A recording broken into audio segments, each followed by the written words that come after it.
Welcome bye, this is Vishal Sharma और मैं आपका सभी का स्वागत करता हूं। आप सभी कैसे हैं? आई होप सभी आप अच्छे होंगे और अच्छे से पढ़ाई कर रहे होंगे। तो अब जो हम टॉपिक स्टार्ट करने वाले हैं, it is a very important topic from the examination point of view, that is indexing. That is indexing. Indexing जो आपका टॉपिक है वो मिलिंग मशीन से रिलेटेड ही टॉपिक है, क्योंकि जो हम इंडेक्स प्लेट यूज में लेते हैं वो हम किस मशीन के साथ लेते हैं? जनरली हम यूज में लेते हैं मिलिंग मशीन के साथ। किसके साथ हम यूज में लेते हैं? मिलिंग मशीन के साथ। अगर मैं आपसे पूछता हूं मिलिंग मशीन का फंक्शन क्या होता है, what is the function of milling machine, you know very well कि सर मिलिंग मशीन से हम इंटरनल और एक्सटर्नल थ्रेड्स प्रोड्यूस कर सकते हैं। Very good. मिलिंग मशीन से सर हम स्लॉट्स प्रोड्यूस कर सकते हैं। मिलिंग मशीन से हम की वे कट कर सकते हैं। मिलिंग मशीन से हम क्या क्या नहीं कर सकते सर? मिलिंग मशीन से हम गियर्स भी कट कर सकते हैं। यही तो पॉइंट है। मिलिंग मशीन से हम क्या प्रोड्यूस कर सकते हैं? गियर प्रोड्यूस कर सकते हैं। और गियर प्रोड्यूस करते हैं तो हमें क्या करना पड़ता है? जिस ब्लैंक पर हम गियर प्रोड्यूस कर रहे हैं उसको इक्वल नंबर डिविजन्स में डिवाइड करना पड़ता है। उसको हमें क्या करना पड़ता है? इक्वल नंबर डिविजन्स में क्या करना पड़ता है? डिवाइड करना पड़ता है। कहने का मतलब है कि जो दो गियर्स के बीच में एंगल होता है वो सभी गियर्स के बीच में जो एंगल होगा वो सेम होगा। किन्हीं भी दो कंसेक्यूटिव गियर टीथ के बीच में जो एंगल होता है वो सभी में क्या होता है? सेम होता है। कहने का मतलब हमें वर्कपीस को इक्वल नंबर डिविजन्स में डिवाइड करना है। हमें क्या करना है? इक्वल नंबर डिविजन्स में डिवाइड करना है। और डिवाइड करने के लिए जो हम मेथड यूज में लेते हैं वो हम इंडेक्सिंग लेते हैं। क्या लेते हैं? इंडेक्सिंग लेते हैं। और इंडेक्सिंग हम किसकी हेल्प से करते हैं सर? इंडेक्सिंग हम इंडेक्स प्लेट की हेल्प से करते हैं। इंडेक्सिंग हम इंडेक्स क्रैंक की हेल्प से करते हैं। इंडेक्सिंग हम क्या करते हैं? गियर बॉक्स की हेल्प से करते हैं। गियर ड्राइव की हेल्प से करते हैं। और इंडेक्सिंग हम वर्कपीस की हेल्प से कर सकते हैं। सही सुना क्या सर हमने? बिल्कुल सही सुना है। जिस वर्कपीस पर आप इंडेक्सिंग करना चाहते हो वो वर्कपीस भी अपनी इंडेक्सिंग करने के लिए आपकी हेल्प करता है। तो इंडेक्सिंग में हम किस किस की हेल्प लेते हैं इसको याद रखने का तरीका है, बेहतरीन तरीका है, that is CPWD। CPWD, you know that very well. CPWD, central public works department. ये ट्रिक है। CPWD की जाके हम हेल्प नहीं लेंगे। ये तो ट्रिक है याद रखने का कि C का मतलब क्या होता है? C का मतलब होता है आपके इंडेक्स क्रैंक। मतलब इंडेक्स क्रैंक नाम का एक पार्ट होता है, उसकी हम हेल्प लेते हैं। P क्या होता है? P is the index plate. Index plate नाम का एक पार्ट होता है, उसकी हम हेल्प लेते हैं। W फॉर सर, अभी तो आपने बताया था कि वर्कपीस जिसकी हम इंडेक्सिंग कर रहे हैं वो खुद हेल्प करता है। It will be done with the help of the workpiece that is to be indexed. और D, what is D? D is the drive. D is the gear drive. D is the gear drive. तो इन चारों की help से हम क्या करते हैं? इंडेक्सिंग करते हैं। इन चारों की हेल्प से हम क्या करेंगे? इंडेक्सिंग करते हैं। सर इंडेक्सिंग कैसे होती है? हमने कुछ देखा तो था मिलिंग मशीन के पास एक सर्कुलर प्लेट होती थी जिसमें बहुत सारे होल होते थे। सर्कुलर प्लेट में बहुत सारे होल होते थे। सर उसे क्या कहते थे? सर उसे इंडेक्स प्लेट कहते थे। उसे क्या कहते थे सर? इंडेक्स प्लेट कहते हैं। हाँ सर, वो हमने देखा है। इंडेक्स प्लेट को तो हमने देखा है, बहुत सारे होल्स वाली एक प्लेट होती है। उसके पास सर एक हैंडल भी होता है। क्या होता है? हैंडल होता है। और उस हैंडल को हम होल्स के अंदर डालते हैं, कहीं भी डाल देते हैं, हमें पता तो नहीं होता है लेकिन कैसे करते हैं, लेकिन उस हैंडल को हम उन होल्स के अंदर डालते हैं। होल्स के अंदर डालने से क्या होता है? वो हैंडल लॉक हो जाता है। क्या हो जाता है? लॉक। और उस हैंडल को क्या कहते हैं सर? क्रैंक कहते हैं। हैंडल को क्या कहते हैं? क्रैंक कहते हैं। सर वर्कपीस पर तो हम करते ही हैं, वो तो हमें नजर आ जाता है। और गियर ड्राइव क्या होता है? It is the power transmission unit. It is the power transmission unit. इसमें कुछ गियर रेशियोज यूज में होते हैं। इसमें क्या यूज होते हैं? कुछ गियर रेशियोज यूज में होते हैं। बेवल टाइप का गियर यूज में हो सकता है, वॉर्म गियर यूज में हो सकता है। तो with the help of these gears हम क्या करते हैं? इंडेक्सिंग करते हैं। हम क्या करते हैं? इंडेक्सिंग करते हैं। सर ये में नजर कैसे आता है? अगर मैं इसका एक ब्लॉक डायग्राम आपको बना के बताऊं तो आपके पास होती है एक इंडेक्स प्लेट। क्या होती है? Index plate. और इंडेक्स प्लेट होने के साथ साथ उसमें लगा होता है एक हैंडल। उसमें क्या लगा होता है? एक हैंडल होता है। और उसके पास एक स्पिंडल होती है। और उस स्पिंडल से आपका गियर अटैचमेंट के साथ एक वर्कपीस जुड़ा होता है। क्या जुड़ा होता है? वर्कपीस जुड़ा होता है। सर ये यूज कैसे हो रहा था? आप क्या बता रहे हो? हमें समझ नहीं आ रहा। देखो यहाँ पर एक मैंने क्या किया है, एक पार्ट लगाया है। और इस पार्ट लगाने के साथ साथ मैंने क्या किया? इसको ऐसे ऊपर भेज दिया। ऊपर भेजने के बाद क्या है? मैंने क्या किया? यहाँ पर ऐसे किया है और यहाँ पर एक शार्प कॉर्नर बनाया है। और यहाँ पर मैं क्या कर रहा हूँ? एक हैंडल बना रहा हूँ। क्या बना रहा हूँ? देखो ध्यान से देखो, हैंडल बना रहा हूं। अब मैं क्या करता हूं? देखो इनको नाम दे रहा हूं। ठीक है, this is the crank, index crank. हमें ये रोटेट करनी होती है index crank. This is the index plate, इसमें होल होते हैं। This is the gear drive, this is the gear drive. मैं अभी थोड़ा रफली लिख रहा हूं क्योंकि यहां में लिख लिया है। This is the work piece, ठीक है। So don't go on my writing अच्छी नहीं है इतनी, मुझे पता है, ठीक है, तो उसके लिए sorry. Index crank, index plate, gear drive और वर्क पीस। हाँ सर बिल्कुल ऐसे होता है। हम क्या करते हैं, देखो इनिशियली क्या होता है, ये जो शार्प कॉर्नर है ना, ये इंडेक्स क्रैंक के अंदर होता है, अपनी इंडेक्स प्लेट के होल के अंदर। हम क्या करते हैं, इसको ऐसे बाहर निकालते हैं और फिर ऐसे घुमाते हैं, और जहां हमें रोकना होता है वहां रोक देते हैं और उसको छोड़ देते हैं। तो जैसे ही हम छोड़ते हैं उस होल के अंदर वो वापस फिट हो जाता है।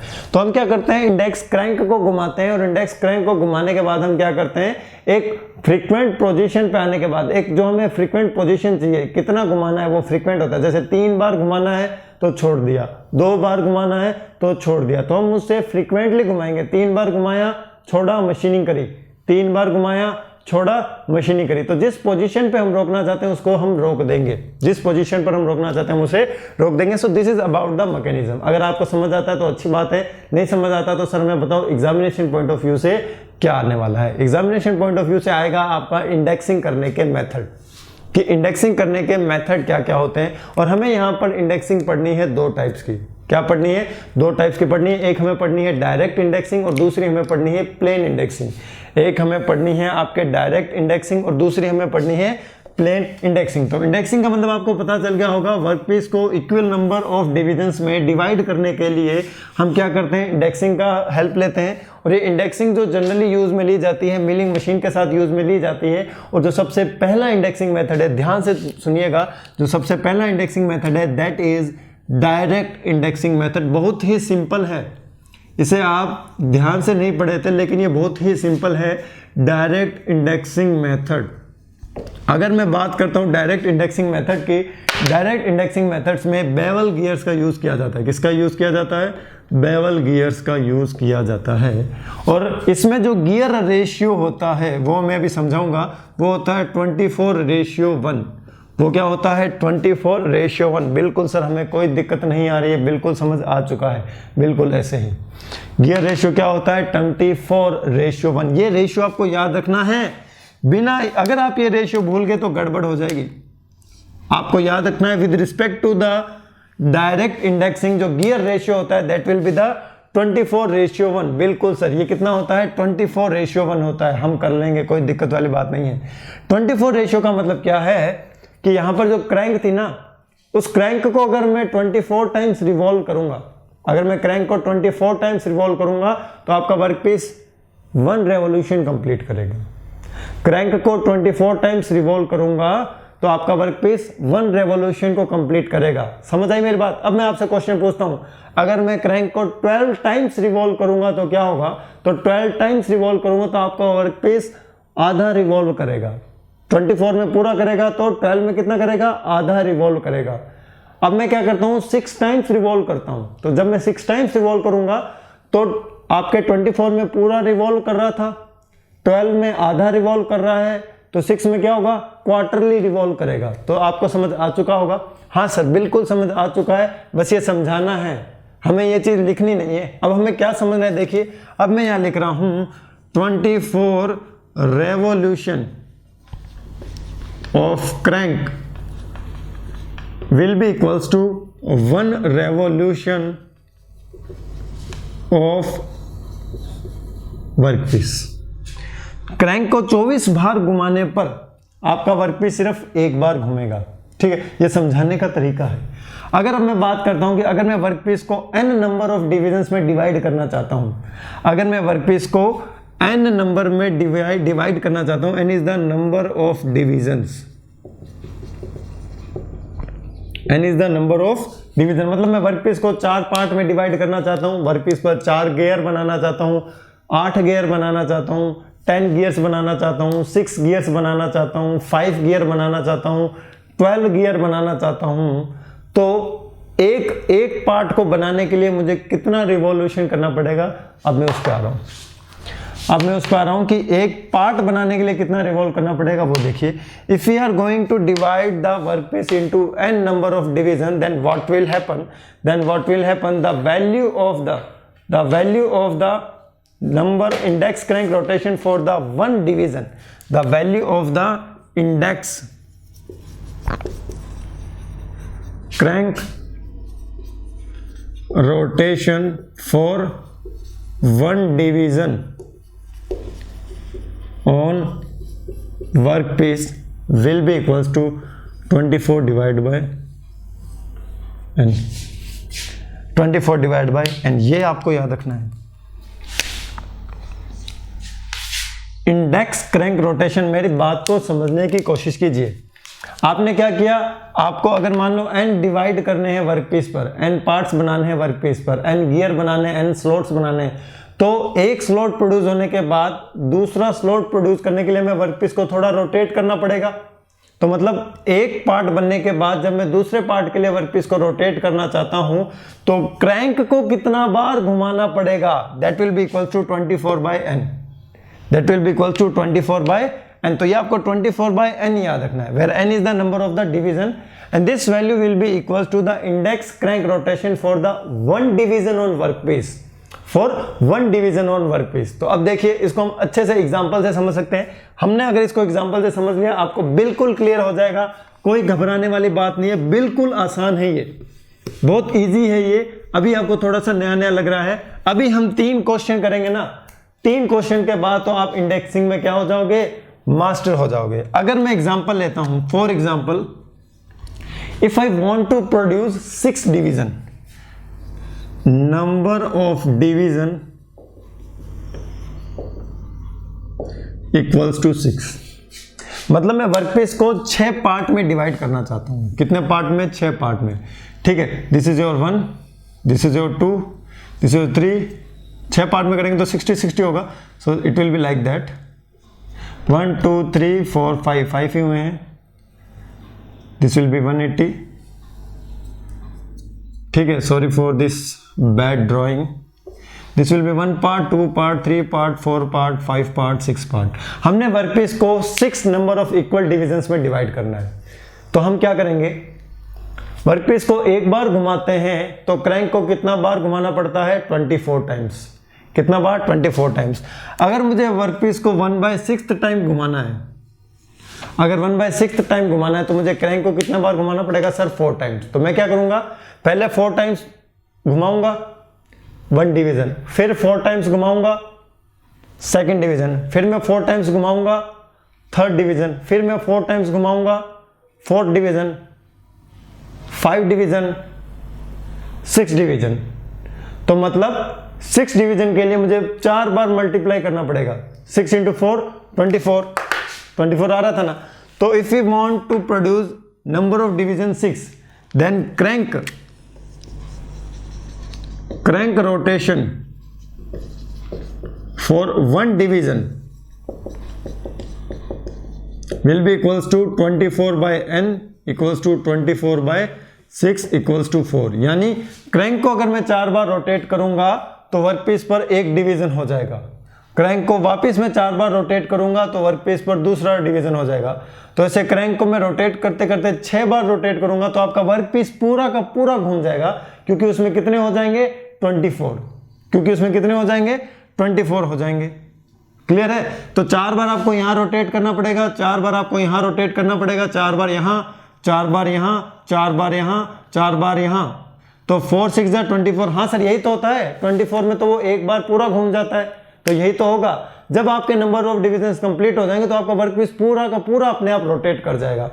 अब मैं आपको एक एग्जांपल देता हूं, ये एग्जांपल आप खुद करेंगे। Number of divisions equals to 8, number of divisions equals to 8। तो क्रैंक रोटेशन क्या होगा बताओ। अब तक आपने बता दिया होगा कि क्रैंक रोटेशन क्या होगा।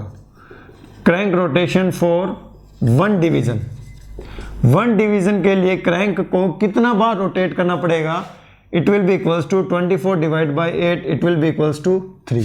तो मतलब मैं क्या करूंगा, 3 बार रोटेट करूंगा, मशीनिंग करूंगा, 3 बार रोटेट करूंगा, मशीनिंग करूंगा, 3 बार रोटेट करूंगा, मशीनिंग करूंगा। ऐसा 3 बार में रोटेट कितने टाइम करूंगा, 8 टाइम करूंगा। तो 8 टाइम करने से कितने पार्ट बन जाएंगे, सर 8 पार्ट बन जाएंगे और कितना रिवॉल्व होएगा, 8 × 3 24, और 24 होते ही तो वर्कपीस आपका पूरा रोटेट हो जाता है।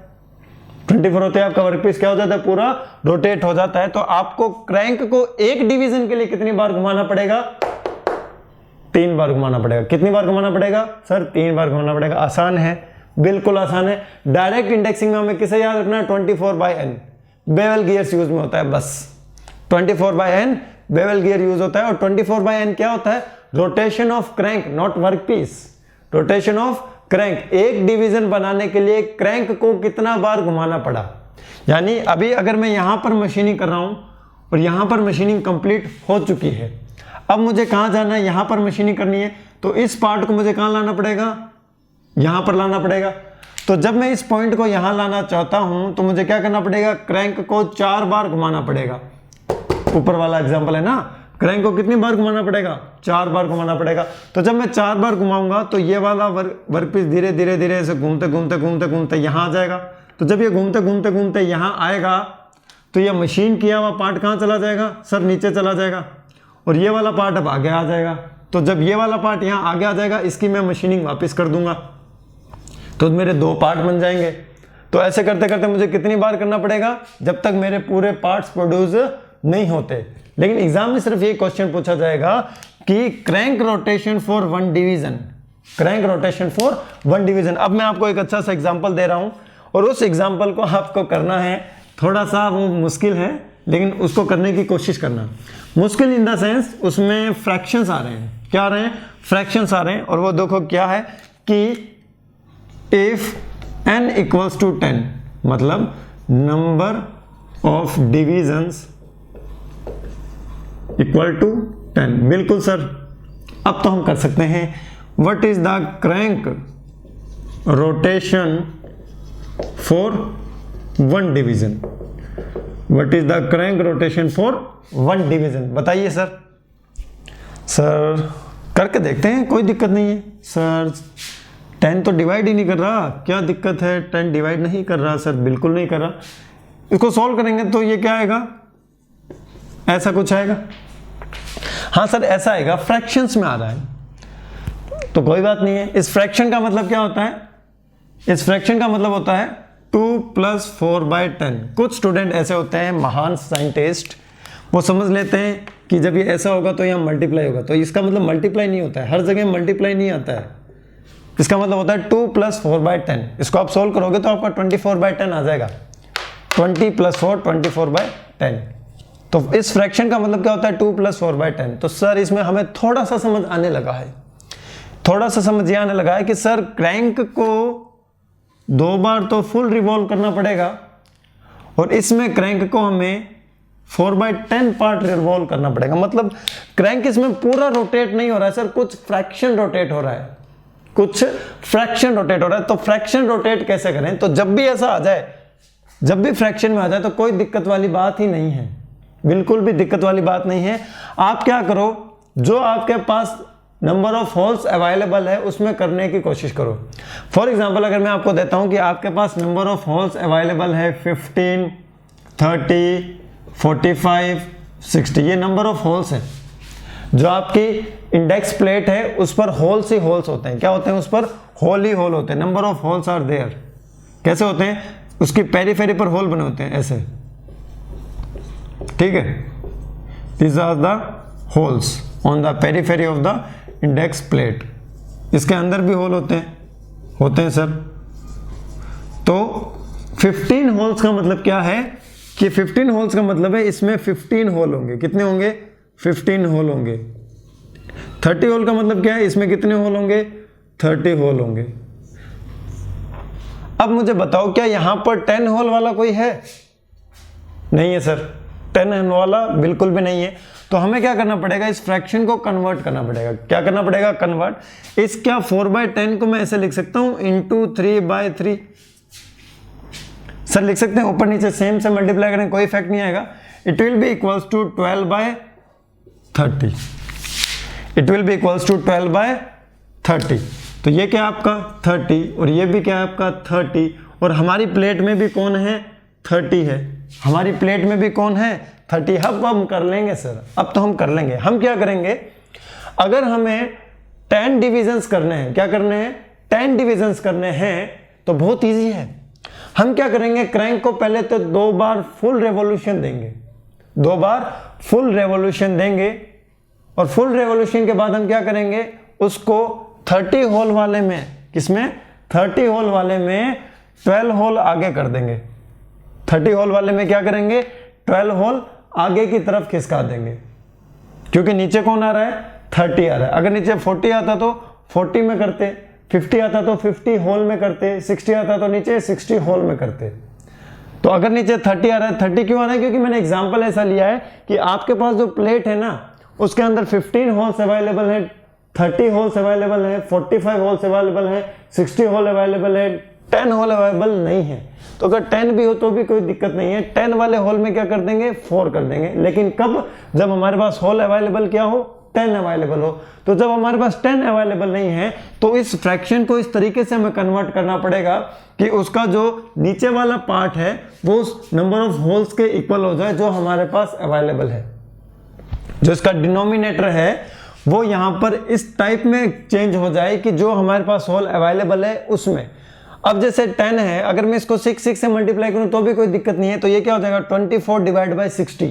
ये क्या हो जाएगा, 24 डिवाइड बाई 60, और हमारे पास कौन सा है, 60 का है। कौन सा है, 60 का है। तो ऐसा कभी नहीं होगा कि 30 दे रखा है तो 60 दे देगा, 30 दे रखा है तो 60 दे देगा। तो 60 देने की जरूरत ही नहीं है, 60 देने की जरूरत ही नहीं है, क्योंकि 30 से ही काम चल जाएगा। अगर 60 होगा तो 60 में हमें 24 होल के आगे लाना पड़ेगा, 30 होगा तो 30 में 12 के आगे लाना पड़ेगा।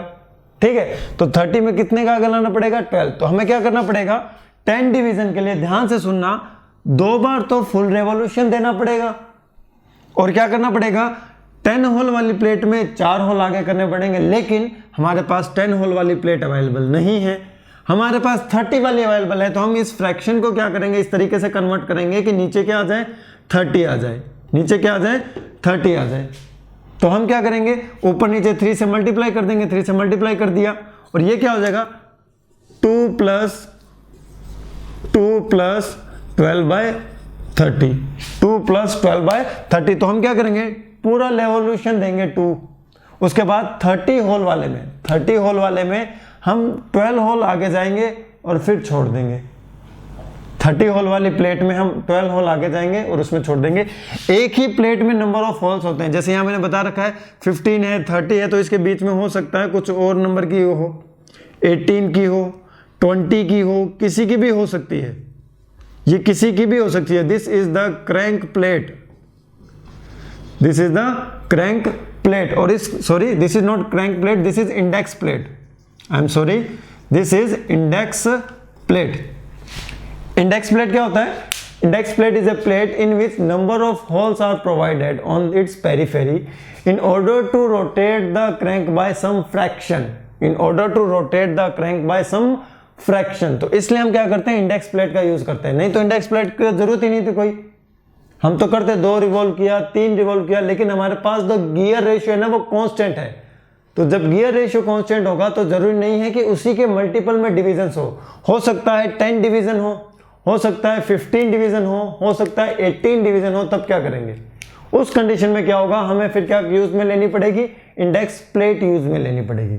आई होप यहां तक आपको क्लियर हो गया है।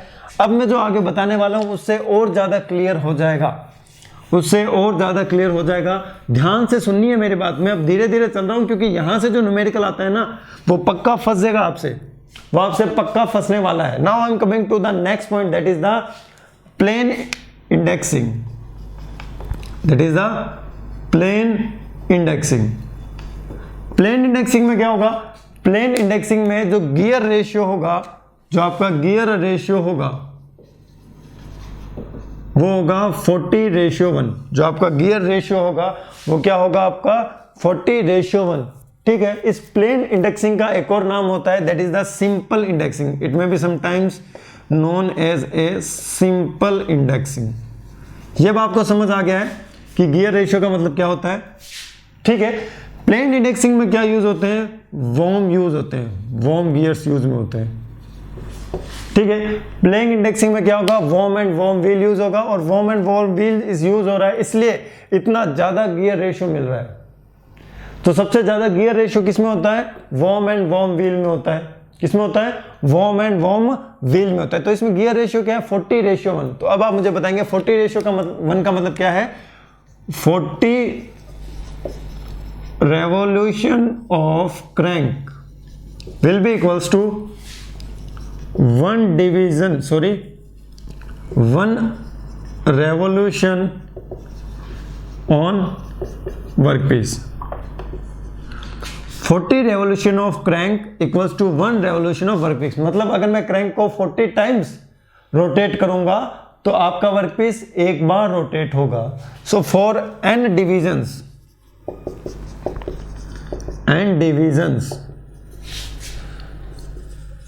crank rotation will be equals to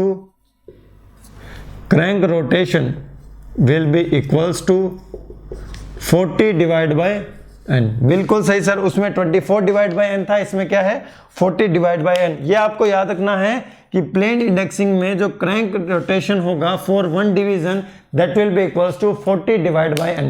that will be equals to 40 divide by n, यानी 40 टाइम अगर मैं रोटेट करता हूं तो वर्कपीस एक बार रोटेट करता है। एक डिवीजन के लिए मैं क्रैंक को कितनी बार रोटेट करूं, एक डिवीजन के लिए मैं क्रैंक को कितनी बार रोटेट करूं। Now the question will come. Question देखो कैसा आएगा, क्वेश्चन बहुत इजी आएगा, क्वेश्चन बहुत इजी आने वाला है। और मैं एग्जांपल लेता हूं और देखो एग्जाम्पल क्या है, और इस एग्जाम्पल में थोड़ा सा चेंज करता हूं। इस एग्जाम्पल में है कि number of divisions equals to से for example 20। Now we have to find out the angle turned by crank for 1 division. इसको आप सोल्व करके देखो, angle turned by crank for 1 division. Solve करके देखो इसको, वीडियो पॉज करो और सॉल्व करो। थोड़ी हलबली मची? जी सर बिल्कुल मची। बहुत अच्छा शानदार क्वेश्चन है ये, ऐसा क्वेश्चन एग्जामिनेशन में आता है।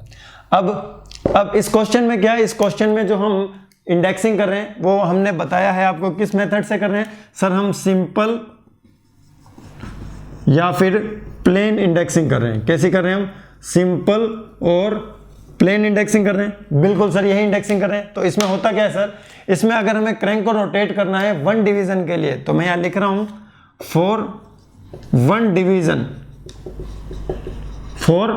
Division crank rotation will be equals to, क्या होगा क्रैंक रोटेशन 40 बाय n होगा सर। तो निकालिए 40 बाय 20 इक्वल्स टू 2। मतलब एक डिवीजन के लिए मुझे क्रैंक को कितना बार रोटेट करना पड़ेगा सर, 2 टाइम्स रोटेट करना पड़ेगा। 1 डिवीजन के लिए कितनी बार रोटेट करना पड़ रहा है, बोले मेरे साथ, 2 बार रोटेट करना पड़ रहा है। तो एक डिवीजन के लिए अगर 2 बार रोटेशन हो रहा है क्रैंक में तो कितना एंगल टर्न हुआ, 360 प्लस 360। एक रोटेशन में 360 प्लस दूसरे रोटेशन में भी 360।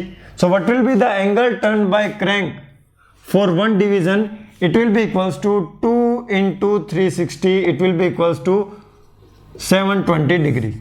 It will be equals to 720 degree, क्योंकि एक डिवीजन करने के लिए क्रैंक को कितना बार रोटेट होना पड़ रहा है सर, 2 बार रोटेट होना पड़ रहा है। कितनी बार रोटेट होना पड़ रहा है, 2 बार रोटेट होना पड़ रहा है। Now come to the question which is giving you on sheet. It is a very good question and very important question from the examination point of view. Now read the question carefully and do not see the answer। ठीक है, question बहुत बड़ा है लेकिन answer बहुत छोटा होगा इसका। इस क्वेश्चन को आपको विदाउट कैलकुलेटर सॉल्व करना है। The question is saying one of the index plate of a milling machine. Milling machine में एक ऐसी इंडेक्स प्लेट है, dividing heads as the following hole circle. उसमें जो पेरिफेरिकल सर्कल्स है उनमें नंबर ऑफ होल्स की वैल्यू दे रखी है, that is 15, 16, 17, 18, 19, 20. Okay, very good. A gear wheel of 34 teeth, यानी क्वेश्चन में दे रखा है कि नंबर ऑफ डिविजन हमें कितने करने पड़ेंगे, 34 टीथ है तो 34 करने पड़ेंगे, has to be milled by simple indexing method. So it is a simple indexing method. और सिंपल इंडेक्सिंग मेथड में क्या होता है, सिंपल इंडेक्सिंग मेथड में जो क्रैंक रोटेशन होता है, जो क्रैंक रोटेशन होगा that will be equals to 40 divide by n। 40 divide by n to machine each hole the index crank has to rotate. हमारे पास नंबर ऑफ होल्स क्या क्या है, 15 to 20। सो 15, 16, 17, 18, 19, 20। अब आपको यहां से एक चीज पता लग जानी चाहिए, ये 34 है, ये 40 है, तो 34 40 में कोई अपना कॉमन नहीं है, ठीक है। अगर 20 होता तो आ जाता, मतलब यहाँ पे वैल्यू फ्रैक्शन में आने वाली है, ठीक है। तो अगर हम क्रैंक रोटेशन की वैल्यू कैलकुलेट करें, it will be equals to 40 divide by 34। Further अगर हम इसको सोल्व करते हैं, it will be equals to 20 divide by 17।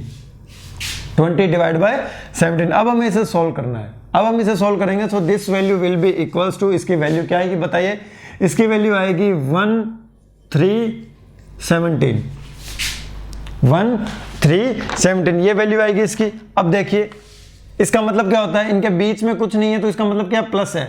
सो 1 + 3/17। तो इसका मतलब क्या होगा, सर हमें क्रैंक को एक बार पूरा रोटेट करना पड़ेगा और उसके बाद हमें देखना है कि क्या हमारे पास 17 होल वाली प्लेट है, सर है।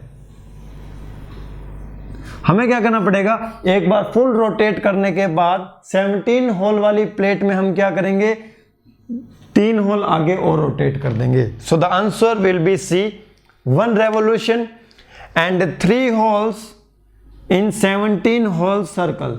It is a very good question from the examination point of view. ये क्वेश्चन आपका ओनली 20 सेकेंड्स में सॉल्व हो सकता है। क्यों? क्योंकि आपको क्वेश्चन भी तो पढ़ना है, क्वेश्चन पढ़ने में भी थोड़ा टाइम लगता है। So this is all about the indexing, और इंडेक्सिंग आपका यहाँ कंप्लीट होता है। We will discuss in the next class the next chapter, that is the screw thread and the gear manufacturing. ठीक है, नेक्स्ट क्लास में पढ़ने वाले हैं स्क्रू थ्रेड और गियर को मैन्युफैक्चरिंग करने के डिफरेंट मेथड्स क्या है। सो मिलते हैं नेक्स्ट क्लास में, बाय बाय, टेक केयर।